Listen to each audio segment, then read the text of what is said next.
Kagabi po, nung ako sa taas, masarap pala mag-exercise ako sa taas. Tumakbo po ako ng ilang ulit, tapos ang pag-video. Ito pala po mga kapatid, datang palakan. Ikutan nyo lang, ng palakan. Pag ito nyo, pawis na kayo. Anyway, mga kapatid, thank you po. Lalo na po na sa financial, na inyo po niregalo po. At medyo naghahanap pa rin po kami ng mura-mura. Kasi nanginayang ko sa pere. Hindi sa malagay sa gawain. Ay malalagay sa mga ganon. So, manalagi din lang po. At ang akin na mapapangako naman sa inyo, mahala na pa rin naman sa inyo po. Palit naman ang magpapangako. At medyo pagkagaan niyo po, malamig 3 taon na lang po. Amen. Title po na natin kung pag-aaral po ngayon, Who are you going to trust? Diba dapat natin pagkatiwalaan sa panahon po natin ngayon? Kasi Ebi nakasama po natin ngayon. Ito po mga barkada ni Emma at saka ni Sally nung araw. Amen. Magkakapatid po sila, no? Sila po yung na-Bible study ko ng araw po sa... Kasama ka ba sa biguhan? Hindi. Ito lang dalawang magkapatid. Anyway, magkapatid, ano? Salamat po. Deuteronomy chapter 4, tayo pala tayo tumayo, verse 15 and 16.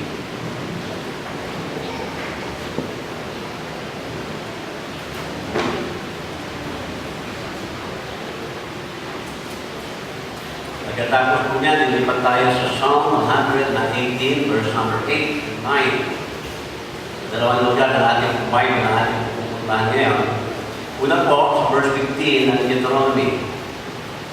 Take ye therefore good heed unto yourselves, for ye saw no manner of similitude on the day that the Lord spake unto you in Horeb out of the midst of the fire.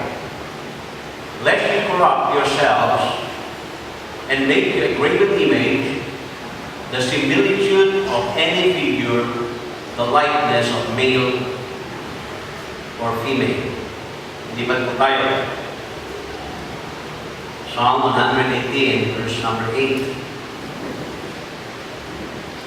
It is better to trust in the Lord than put confidence in man. It is better to trust in the Lord than to put confidence in princes. Kahit madali na. Sa pagpala natin yung salamat po, kakabasa ninyo po salita. Umaga nito, dalangin namin Panginoon, minsan pa, ang banal na Espiritu po niyang pumilos sa aming pong kalagitnaan. Lupuri ka po namin, Panginoon, pinataas po namin ang inyong pong pangalan. Dalangin po namin, Panginoon, ang diwanag na naman, ay ibibigay mo po sa amin ako sa inyong pong salita.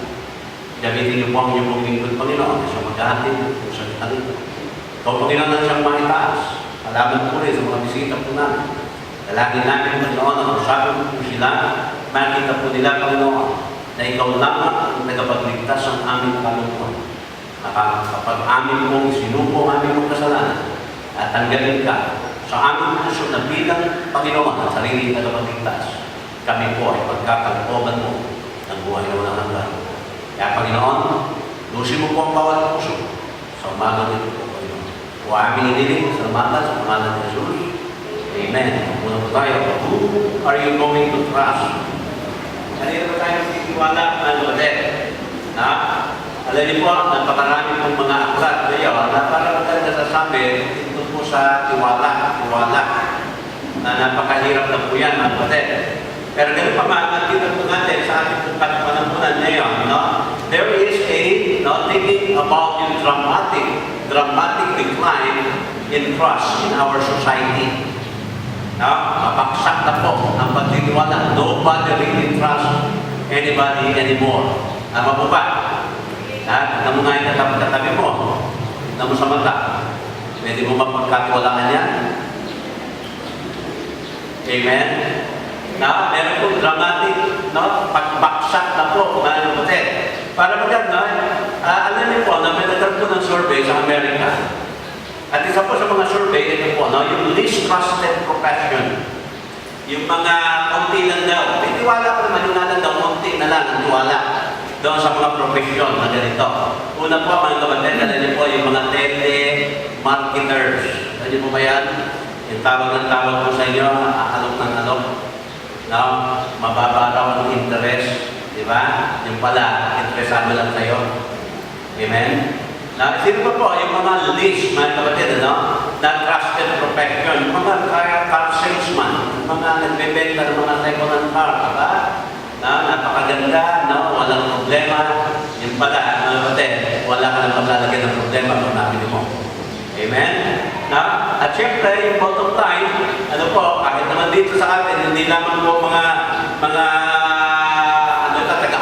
Amerika, na yung least pa rin na profession po na hindi naman kami nagkakatulaan. Bottom lines are the politicians. Amen? Nangako na nga, sumupat ako pa rin. Akusado ka naman. Diba? Tama na yung pangako. Ganyan po. Kaya meron po mga kapatid, yan po yung mga least na trusted profession sa Amerika na halos magkahawig din sa atin. Pero siyempre, meron din naman yung most trusted profession naman. Una po yung mga pharmacist daw. Yung mga nagtitinda ng mga shampoo. Pharmacist pa tawag ba? Hindi yata, no? Drug trafficker yata yan. Okay. Yung mga pharmacist. At ang pangalawa, mga kapatid, na trusted.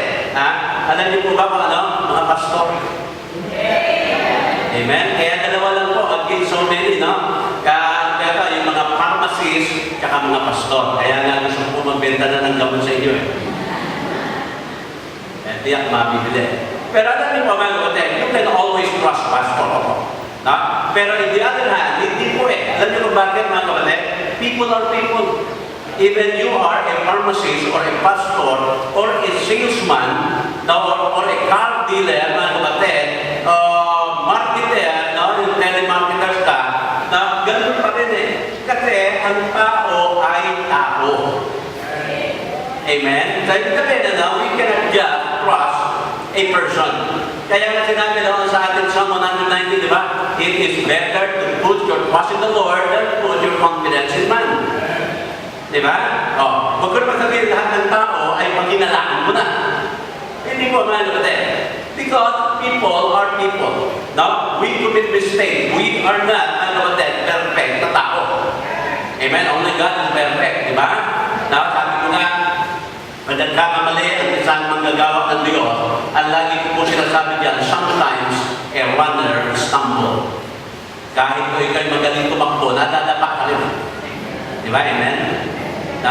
Kaya lagi ko po sinasabi, dapat dinefine ko po yung love. Love is to seek the highest good of the person you love. Yun po. Love is to seek the highest good of the person you love. Kasi pag ginanap mo yung pangit sa kanya, diyak makikita mo. Hindi mo mauubusan niya. Kaya hanapin mo yung pinakamaganda. Kung talagang mahal mo isang tao, yung maganda ang hanapin mo. Bagamat mahirap hanapin yan, pero kahit pa paano meron yan. Di ba? Kaya po, mga kapatid, hindi po natin pwede po sabihin na magtiwala sa tao. Bagamat yun po ang dapat na goal po natin eh. Na yung tao naman ay dapat po ang goal niya ay pwede kang pagkatiwalaan. Di ba? At tingnan niyo po, bakit po, why don't we trust people? Bakit nga ba, mga kapatid? Alam niyo po, the answer is what we talk. Para magandita, lahat palagian. Alam niyo kung bakit po? Meron po tayo tinatawag. The very reason why we cannot trust people, ayan po. Alam niyo ba, truth decay. Amen? Yan ba yan? Yung katotohanan nagkakaroon na po ng decay. Amen? Kaya ito ang dahilan. Kaya what they value is what works. Ganyan po ang tao na yun eh. It doesn't matter kung ito po ay totoo o hindi totoo. Basta kung ano yung pwedeng pakinabangan ng tao, yun na raw ang totoo. Sa napakalungkot. Kaya kung titignan po natin, nakatotohanan naman mga kapatid, truth and trust always go together. Hindi po pwede, mga kapatid, na yung tiwala at katotohanan ay ating pong paghihiwalayin. Kasi one letter lamang po na ang difference between truth and trust. Tingnan niyo po, i-spell din po yan. Ang letter lang po yan.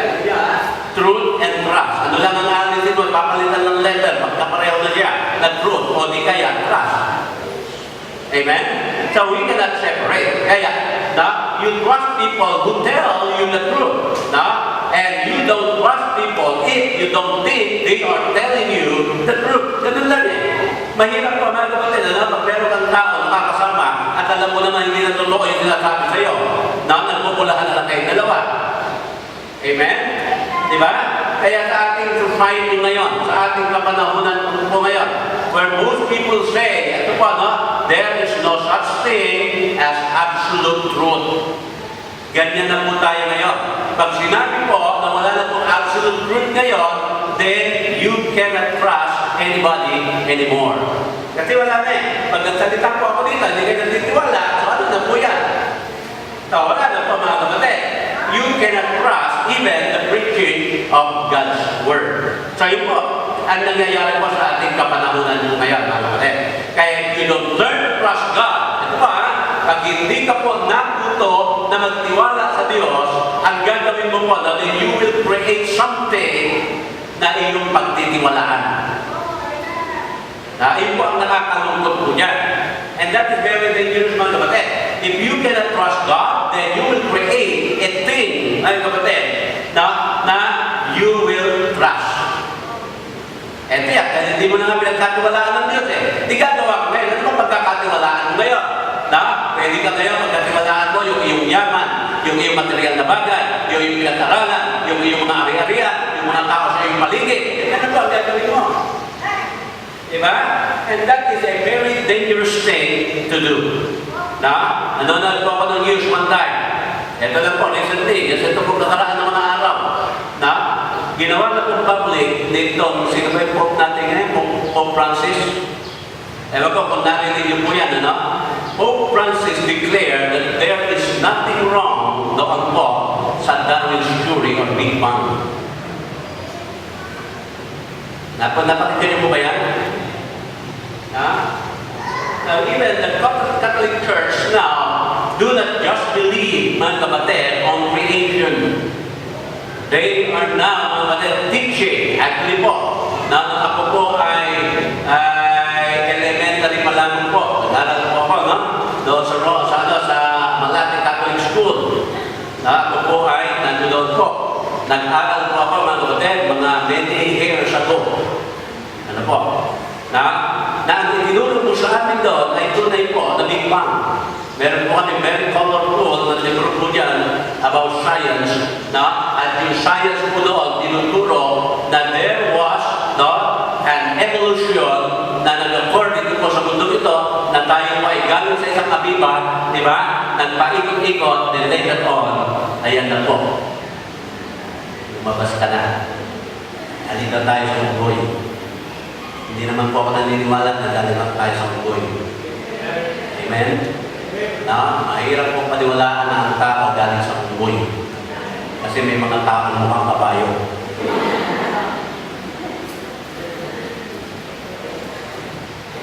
Alam niyo kung bakit mga kapatid? Now this is according to, I just quote what the Pope said, mga kapatid. So that yung religion and science will not contradict. Nakita niyo po? So yung doctrine po becomes a doctrine of accommodation. Tama po ba? Para walang gulo. Ano yung turo mo? O sige, paniwalaan na namin yan. Basta paniwalaan nyo rin yung turo namin. Accommodation na lang po. Now, where is the truth behind those kind of teaching? Amen? Amen? So, yun po ang nawawala, mga kapatid. Ano po? Kaya, dito, pinapakita po sa atin, if you do not trust God, then you will create something else that you can trust in. Ganyan po. Kaya ano po yun? Diba? Sabi naman ng Panginoon, huwag daw tayo maglagay ng kumpiyansa o confidence sa tao. So, God is only pointing us towards Him and Him alone. Wala na dapat matapit eh. Kaya yung mga material na bagay natin, that is part of our blessing in trusting the Lord. Now, yun na lang po yan, mga kapatid. Okay. Now, kaya anything na ngayon po inilagay between you and God, ang tawag po dyan ay idol. Kaya, okay, ito yung definition dito. Anytime I trust any person or anything more than God, or anything I value, any person or anything before God, that is called an idol. Opo. Idol. Kaya yung idol, pwede boyfriend yan, pwede girlfriend. Amen? Pwede din yan yung mga ambition mo at mga karir mo po, mga kapatid. Yung mga gusto mo, kaya gusto mo lang. Ano po?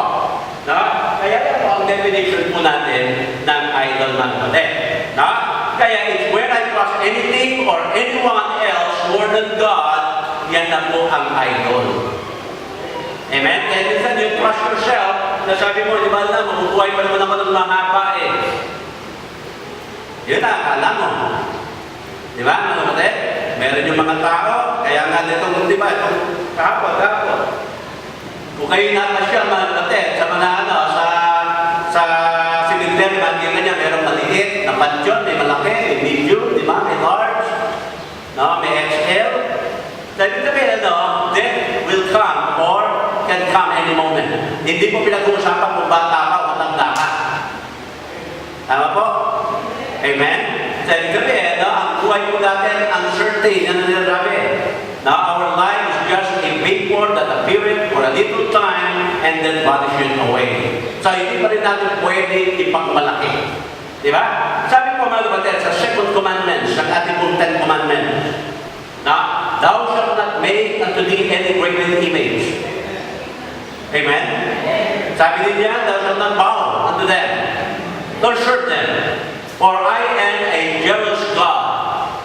And I will visit, mga kapatid, sabi niya, yung inyong life from generation to generation. Ganyan po. So, dito po, maniwala na sinasabi ng ating Panginoon na huwag daw tayo magtitiwala sa anumang klaseng inanyuan ng tao, babae man o lalaki. Amen? Malungkot ba sabihin, mga kapatid, but our country is a country na masasabi po natin na we practice pagan practice. Pag sinabi po natin practice, mga kapatid, tayo po ay sumasamba sa Diyos-Diyosan. Amen? Masakit man sabihin, that is true. Sabi ko nga po sa inyo, mga kapatid, yung truth and trust always go together. Sabi ni Paul, mga kapatid, kung sinabi ko sa inyo ang katotohanan, you became my enemy, but we cannot do anything against the truth.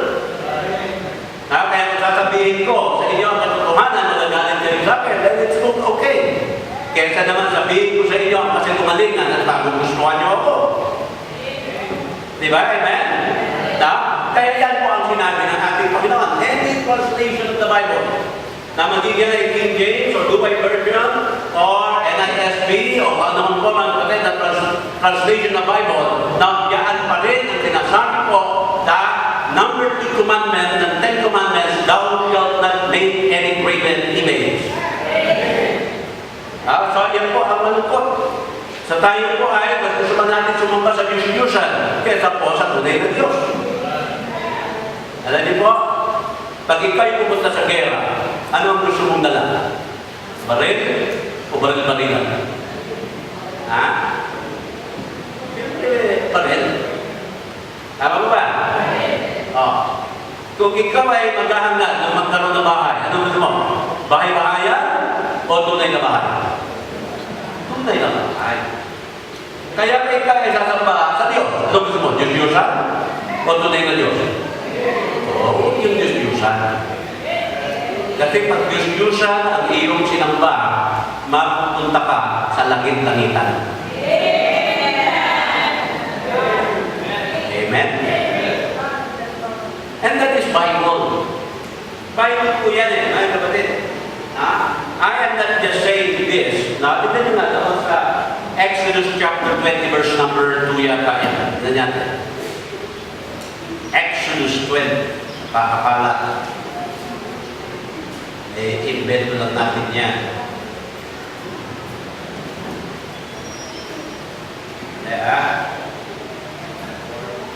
Verse number 2 muna. I am the Lord thy God, which brought thee out of the land of Egypt, out of the house of bondage. Thou shalt have no other gods before me. Verse 4.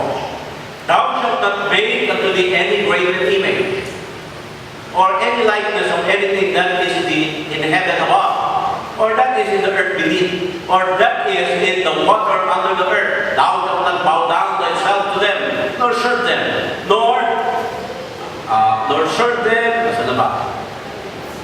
For I am the Lord thy God, and a jealous God, visiting the iniquity of the fathers upon the children, unto the third and fourth generations of them that hate me. Iwanan mo ba?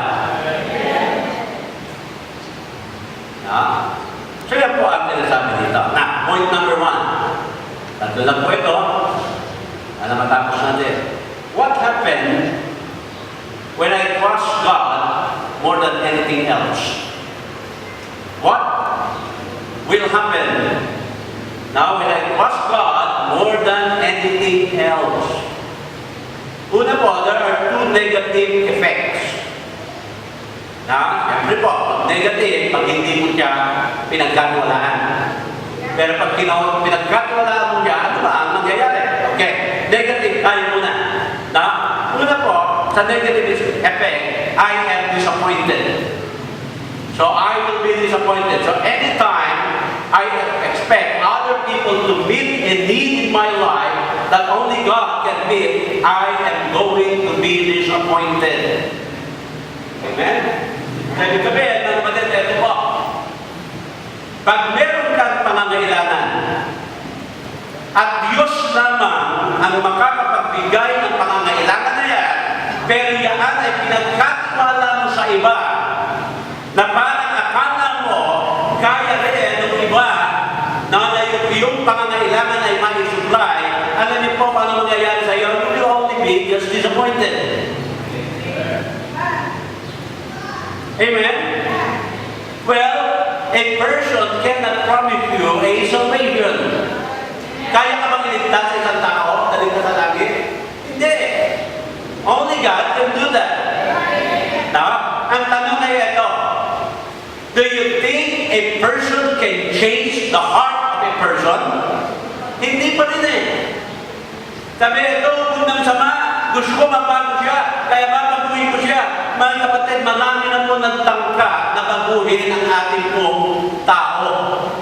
Di ba? Kaya na meron tayong national bilibid prison, mga city jail, mga provincial jail, mga maliliit na jail po dyan, mga kapatid. Na, pag walang niya, kriminal, ipukulong po natin. Bakit po? Para sila ay magbago. Ano ang nangyari? Wala. Ganun pa rin. Tama? Okay, meron tayong mga rehabilitation at kung ano-ano po. Ano ang nangyari? Wala pa rin. Diba?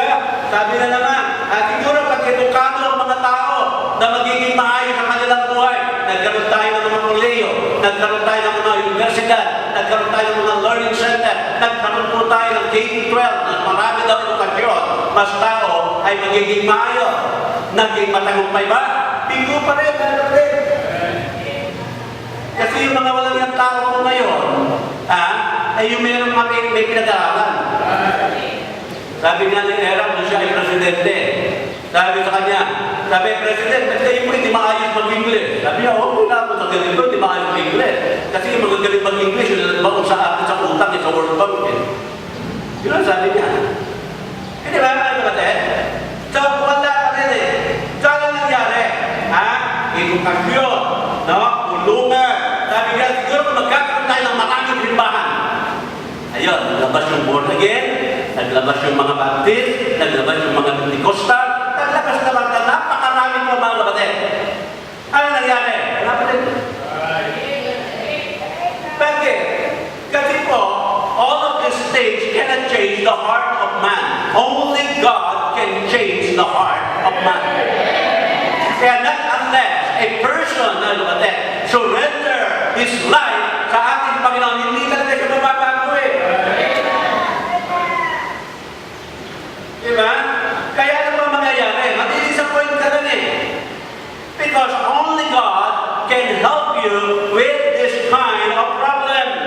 Kaya anytime you look to any single person or any single thing in life to meet all your needs, you are going to be let down. Ganun lang ang mangyayari. Akala mo siya na ang sagot sa aking problema, siya na ang kasagutan sa aking kahilingan. Hindi po siya. No? Ang kasagutan po sa lahat ng ating kahilingan, Diyos lamang po. Wala nang iba. Kaya kung meron man, gagamit ang Diyos ng mga tao. Eh dapat doon ka muna at kaya mo ang Diyos sa mag-utos sa tao na yun na tulungan ka. Hindi yung tao na yun, mga kapatid, ang didirektahan mo na hihingan ng tulong, madi-disappoint ka lang. And sad to say, mga kapatid, people are trusting images to supply their needs. Alam niyo po ba, tingnan niya na, meron po tayong mga idea, sabi nga na siguro, pag may asawa na ako, solve ng problema. Nalagay na ako sa tahimik. Ano? Sa ibang mga asawa, nakahimik pa kayo. Hindi ko naman sinabi ito. Hindi ko naman sinabi mali. Diba? Pero minsan gano'n eh. Tingnan niyo, yung mga gustong pumawala sa magulong pamilya, anong ginagawa? Nag-asa ko ng mga bed. Para hindi mo naman din yung sigawan, kawayan, yung mga batuhan ng plato. Diba? Para ayaw ko naman din yung laging tawag sa akin ng nanay ko, tatay ko, demonyo daw ako, demonyo. At ang tawag doon sa aming bayan, impyerno. Mag-aasawa na lang ako, paano makakawala ko yan? Pero ganun, nangyayari pa din, diba? May mga idea ganyan, mga kapatid. Diba? Okay, para maging masaya. Kung makikita ko lang yung right person, magkakaroon ako ng maayos na trabaho, magkakaroon ako na, di ba, napakarami ng mga ilang digit na aking kong mga naipon sa bangko, magiging maligaya na ako. Wala pa rin eh. Diba? Amen? Only God can supply all those things.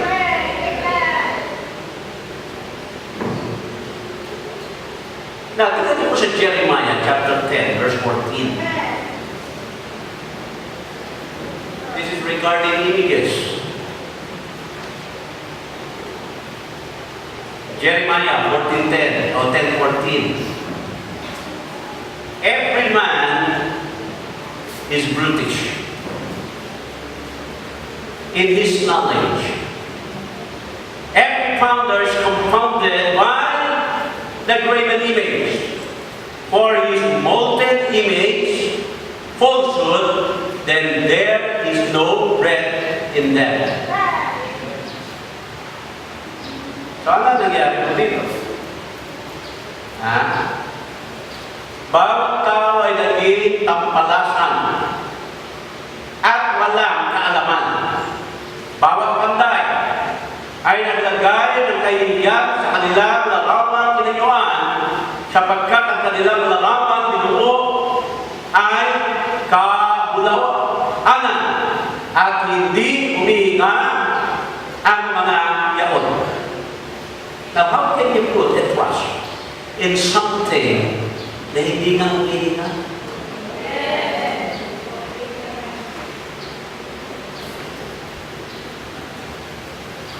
Amen? And you spend a lot of money building, curbing, at kung ano-ano po doon sa mga images na yan. Mamaya, merong image na nakapa. Hihingi ka ng tulong. Mamaya, sumagot yun. Pag na nakapa, hihingi ka ba ng tulong?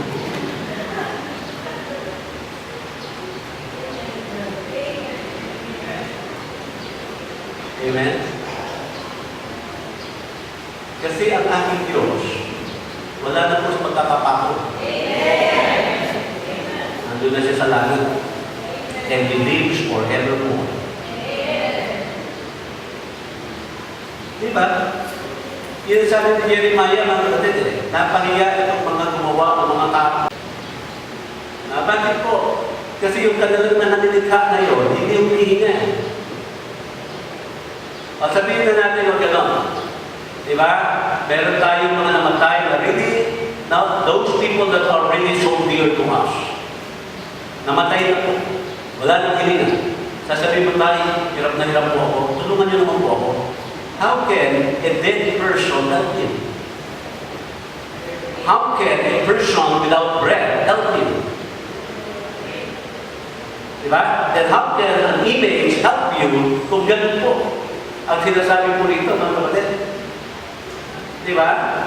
Kaya, ano po ang nangyayari? Na, another verse, Habakkuk chapter 2, verse 18. Habakkuk chapter 2, verse 18. What prophet? The graven image that the maker thereof had graven in, the molten image, and a teacher of lies, that the maker of his work trusted therein to make dumb idols. Amen?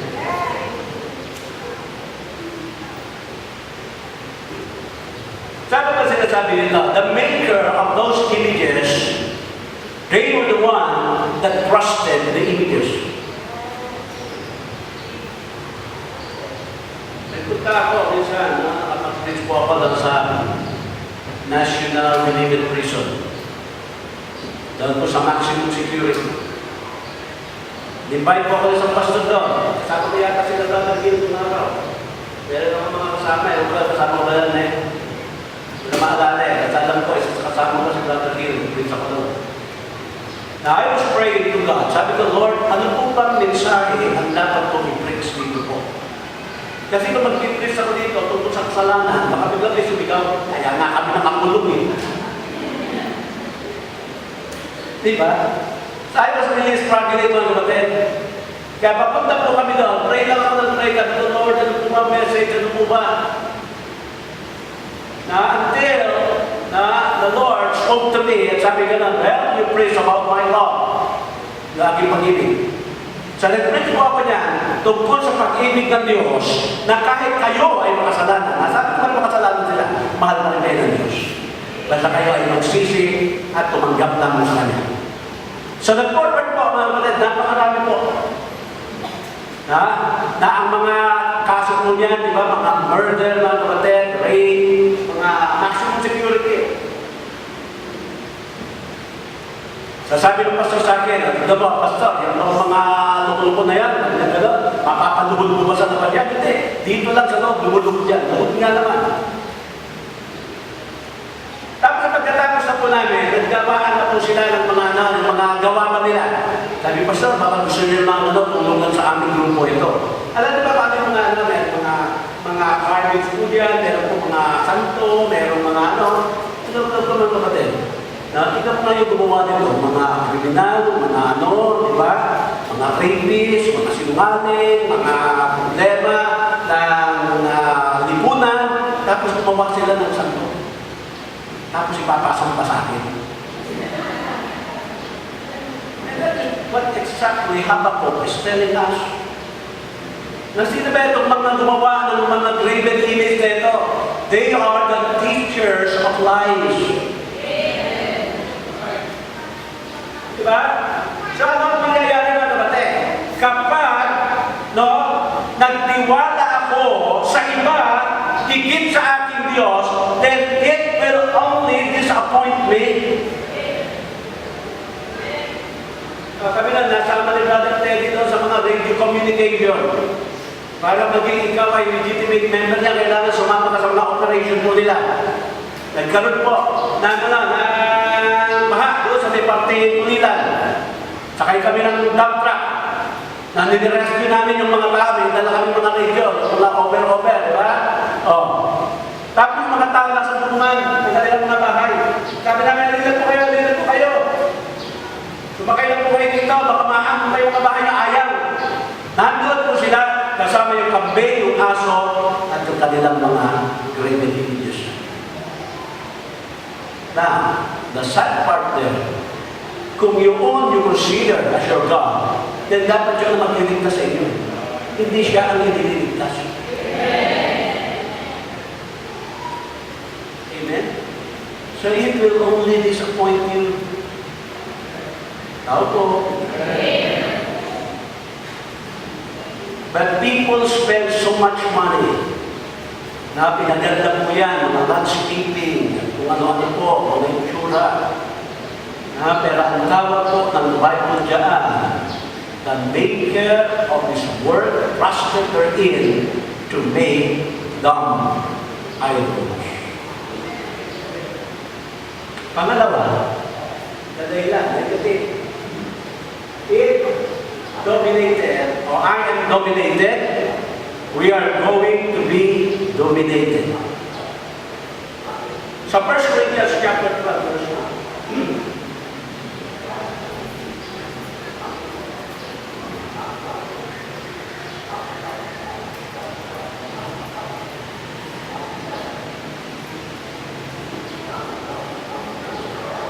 Know ye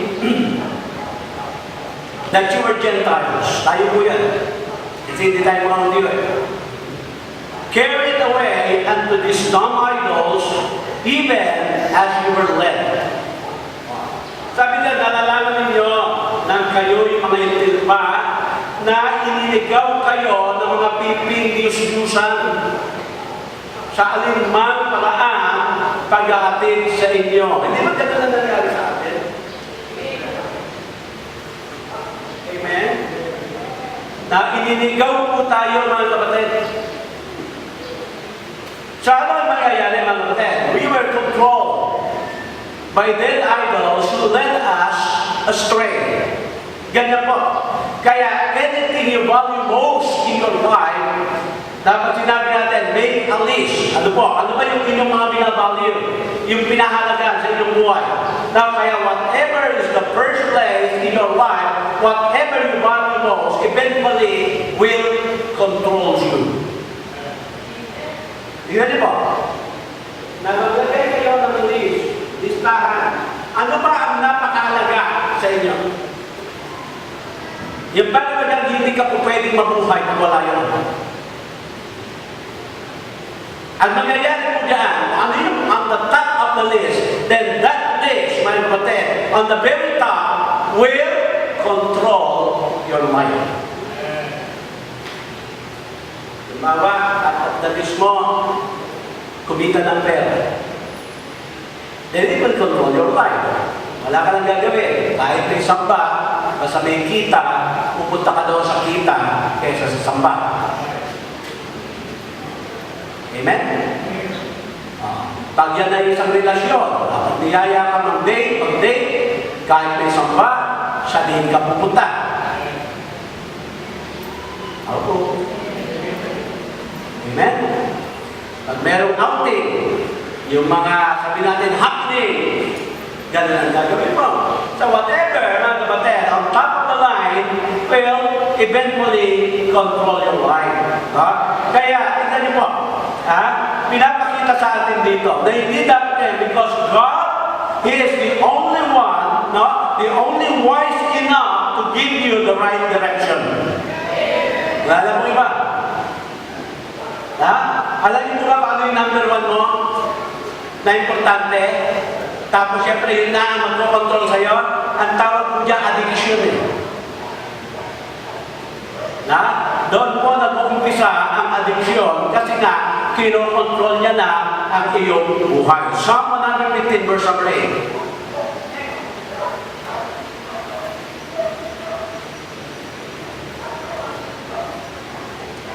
They that make them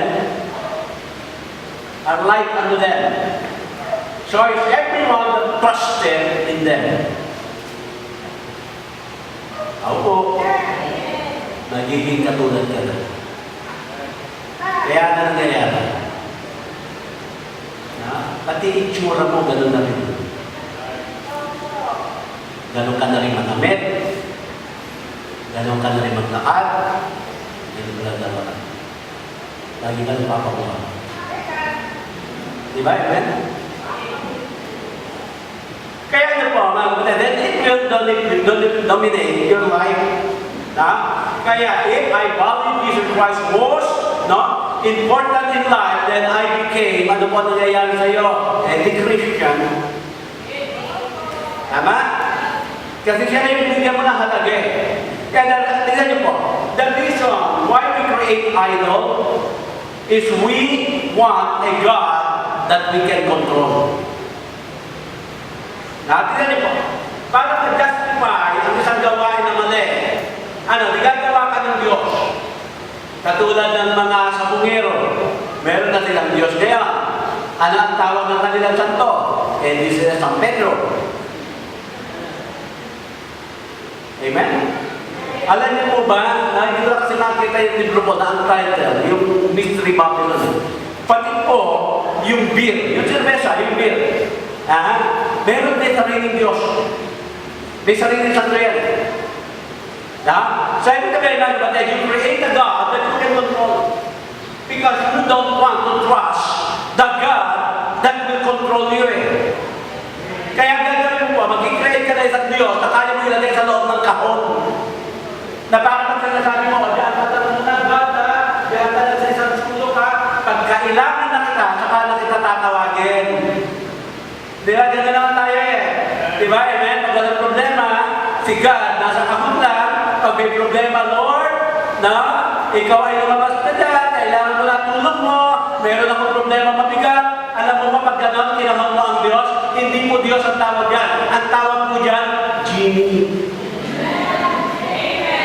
Kaya mas kasi kung gano'n, lalabas at sasabihin ng Genie, diba, your wish is my command.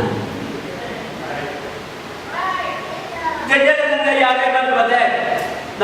We treated God as a genie rather than He as the Almighty na siya po ang dapat natin pinagtitiwalaan. Diba? Kaya para ma-justify yung ating ginagawa, ano po? Ibubulsa natin ang Diyos. Lahat kayo sa kahon. Amen? Iba yung nakasabi sa kanilang mga liig.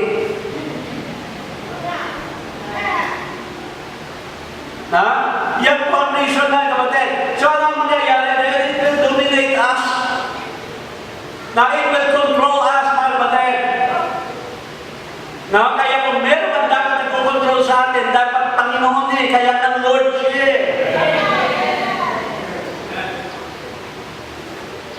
Diba? Do I exist for God?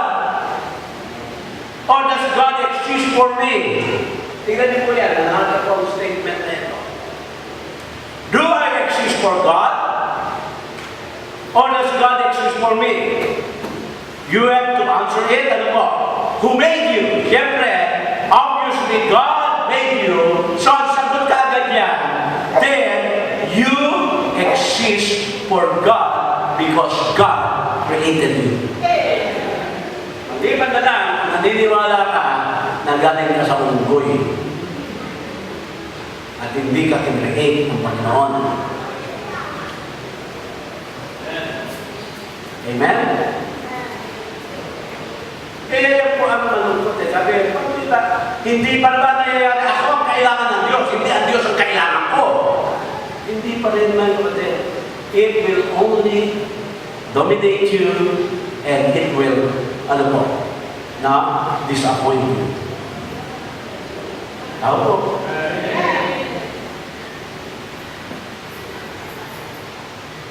Kaya napakalungkot. Anyway, tuloy na po natin itong second point.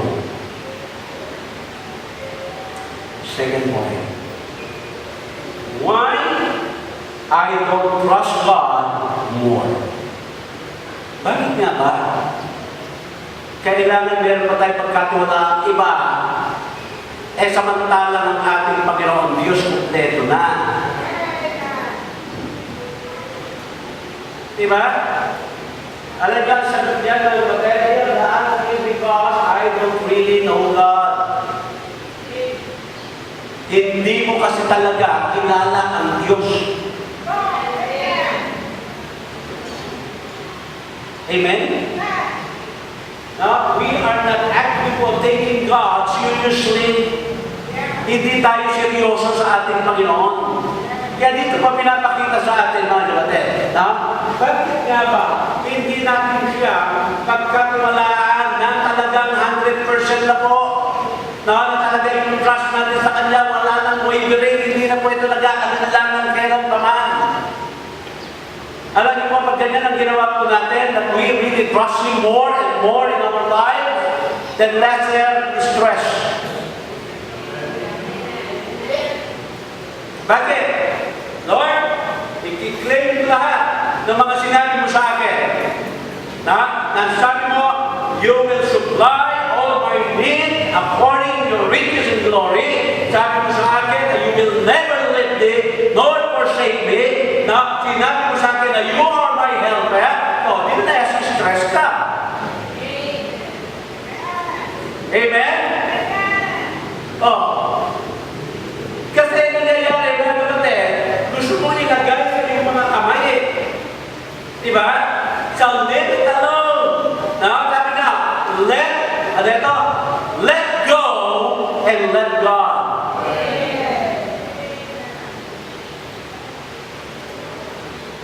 Kasi minsan tayo na-disappoint tayo. Gusto natin mabago isang tao, ay mabago.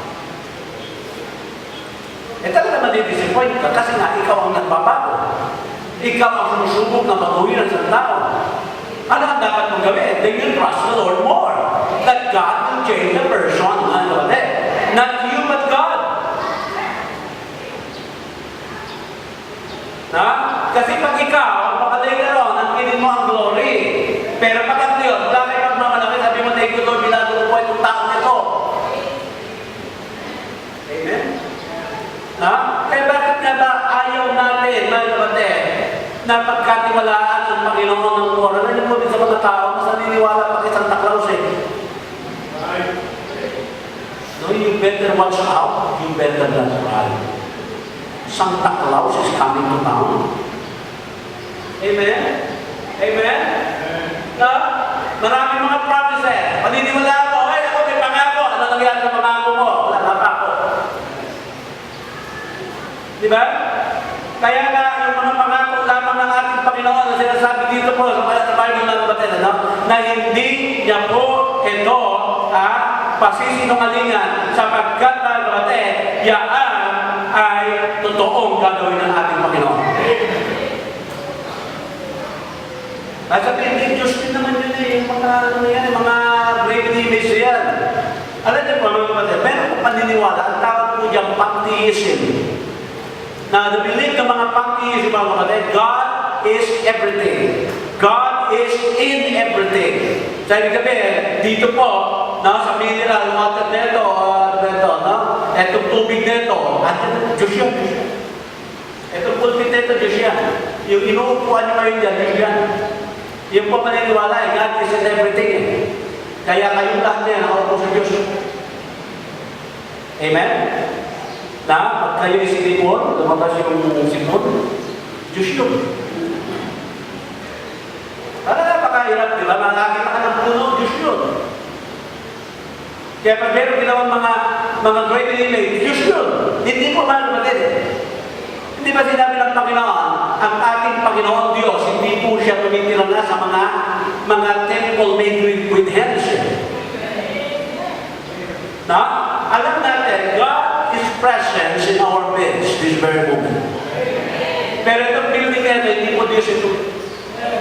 Hindi po. But God is here. Di ba? Kaya na kapatid, yan po paniwala na yan. Ewan ko ba bakit meron mga taong naniwala ay isang paniwala po na walang basihan sa salita ng ating Panginoon. Bakit kailangan na why don't I trust God more? Diba? Dahil alam niyo po, ang mahirap ilapit sa Diyos, alam niyo kung sino? Yung mga capable na tao. Maaaring meron siyang material na bagay, o meron po siyang talino. Napakahirap yan. Mabuti pa na yung mga madaling ilapit sa Panginoon kasi yung mga may pinag-aralan. Amen? Hindi ko naman sinasabi wala tayong pinag-aralan, kaya tayo nalapit sa Diyos. Hindi po. Na yung ating pinag-aralan ay ating mo pinailalim sa kaalaman ng ating Panginoon. Kaya nang dapat natin sabihin, we need to trust the Lord more. Pangatlo, why should I trust God completely with every area of my life? Bakit nga ba? Bakit kailangan talaga tayo mga kapatid magtiwala sa ating Panginoon? For reason, number one, because God always tells the truth.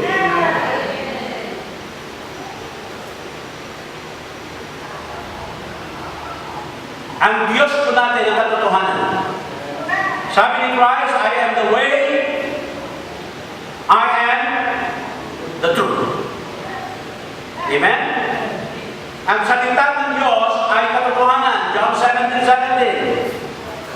Now, thy word is truth. Sanctify them to thy word is truth. So, ibig sabihin, mga kapatid, our God always tells the truth. Kaya yun ang reason why we need to trust Him completely. Lagi kong may tanong, sabi gano'n, meron bang hindi kayang gawin ng Diyos? Di ba, lagi natin sinasabi, with God, nothing is impossible. Meron ka bang hindi kaya? Ay sinabi na nga, with God, nothing is impossible. Meron po. Sa Hebrews, mga kapatid, Hebrews, chapter 6, verse 18. Hebrews 6:18. Sabi nila, by two immutable things in which it was impossible for God to lie, we might have a strong consolation. You have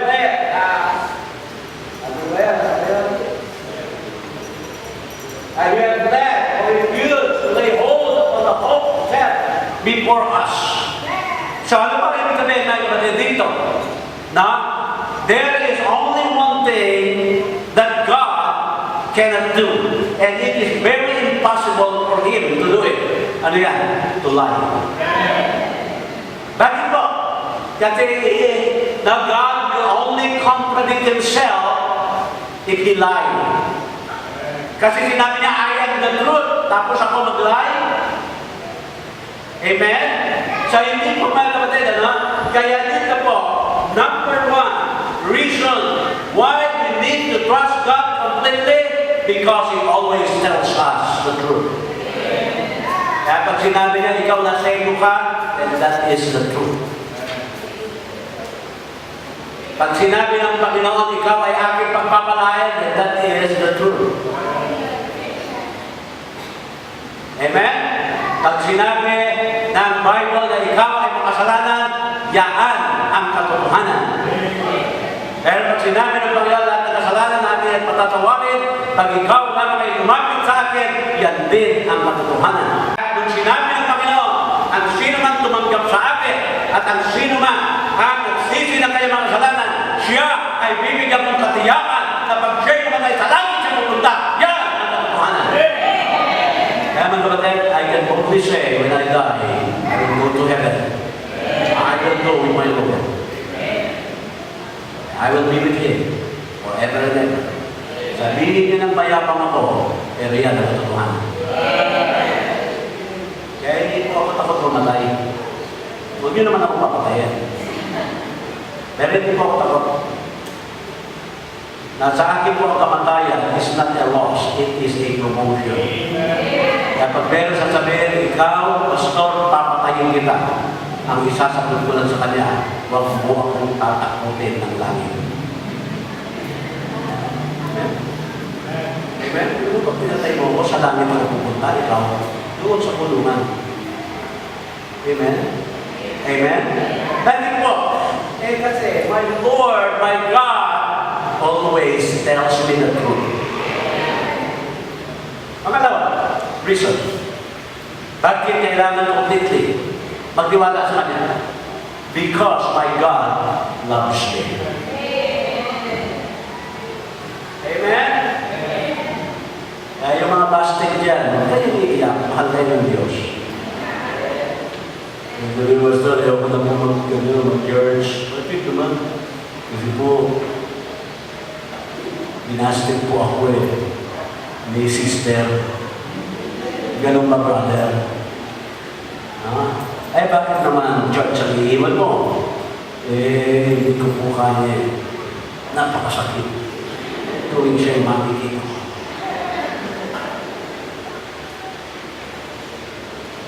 Now listen, mahal ka ng Diyos kahit hindi ka niya mahal. Hindi pa ba sapat yung pagmamahal ng Diyos sa iyo? Diba, sabi lang, alam niyo ba kung kaya kakamahal ng Diyos? Siyempre, John 3:16, nakita na po natin yan.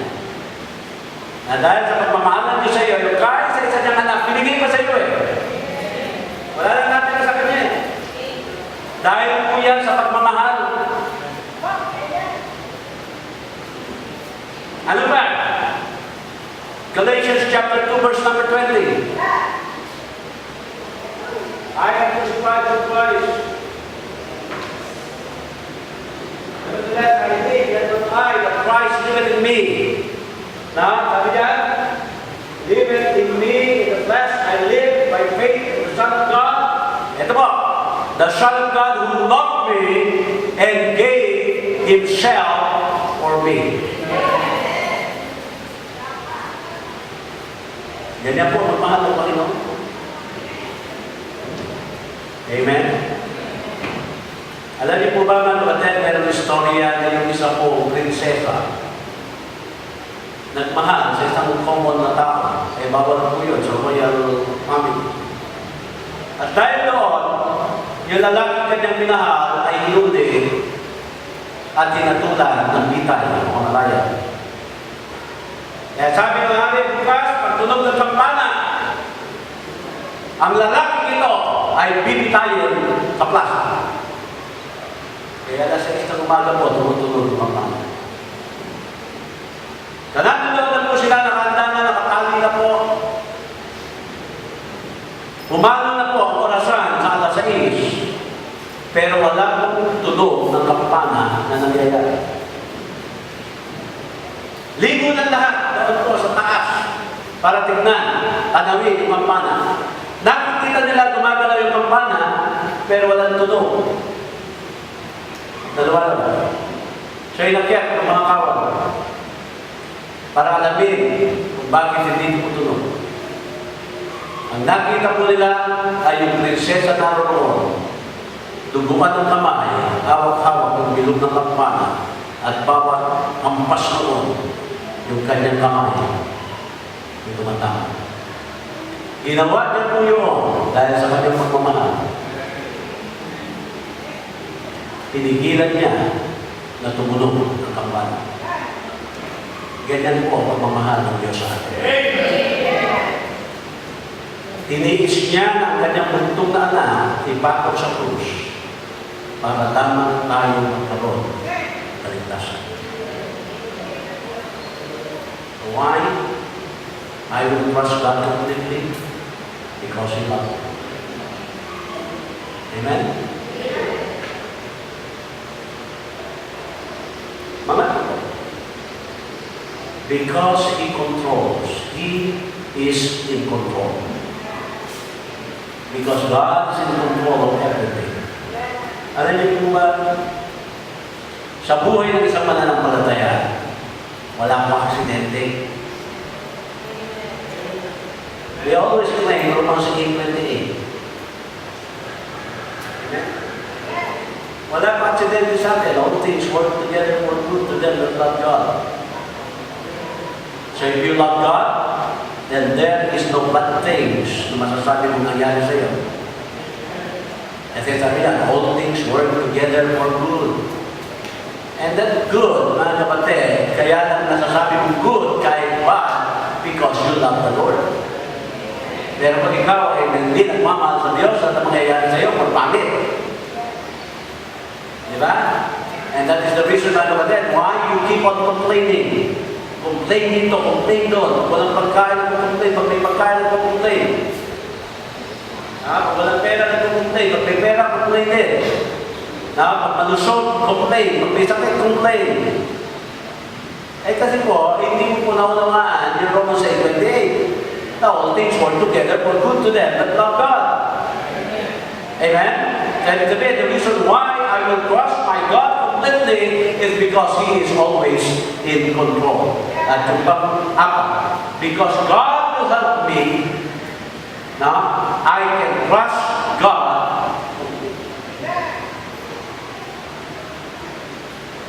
Now, think of any problem na meron ka ngayon. Isipin mo lang, you just pause for a while. Ano ba ang problema mo? May problema ka ba? Ha? Oh. Pwede mo ba ipagkatiwala sa Panginoon yung problema na yan? Huwag ko sabihin siya na lang, sagot, maraming problema. Sino tinutukoy mo? Yung tao? Yung material? O sinasabi mo, God, you are the answer to all my prayers. You will help me with this problem. Amen? Sagutin niyo po ngayon ang Panginoon. Who are you going to trust? Ay, wala na kayo.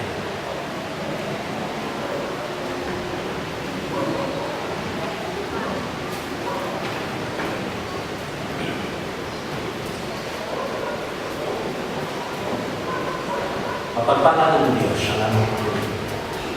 Sa mensahe na aming nga po Panginoon. Hallelujah. Sa mga talaka na aming pong nabasa. Lord, nananalangin po kami ng patuloy sa inyo. Naway kumilos po ang banal na Espiritu mo po sa aming po kalagitnaan sa oras ko. Help us all once again that we can see your will, that we can see ourselves kung paano mo po kami nakikita sa mga oras na ito. Naway Panginoon, makita po namin ang katotohanan at ang tiwala. Sino ba dapat ang aming pagkakatiwala? Kami ba ay tunay na nagtitiwala sa iyo? Kaya Panginoon, sa bawat anak mo, sa bawat bisita na narinig po ngayon, kausapin po Panginoon. Dito po sa altar, amin po mailapit ang aming po sarili. Panginoon, kung ako ay aming hiniling sa pangalan ang aming Panginoon sa Kristo. Ano lahat na kayo malapit? Kung po alam how the Lord speak to your heart, alam mo may mensahe ang Panginoon sa iyo, would you come to the altar right now? You come. Amen. Who are you going to trust?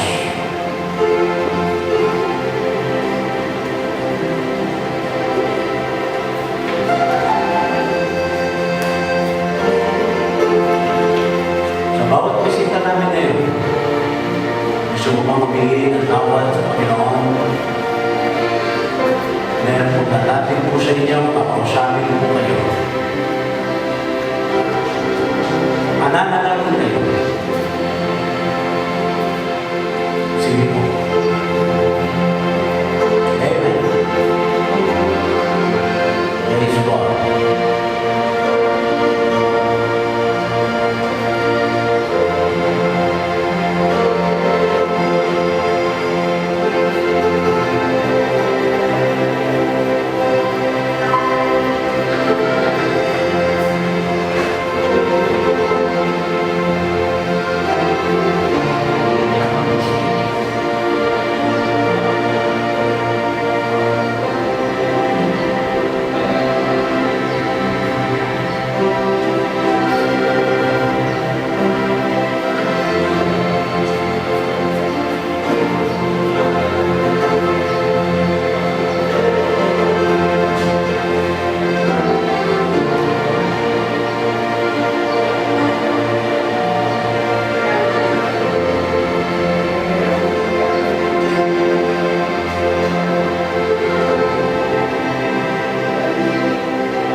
Hingin ko po ang kanilang mga panalangin.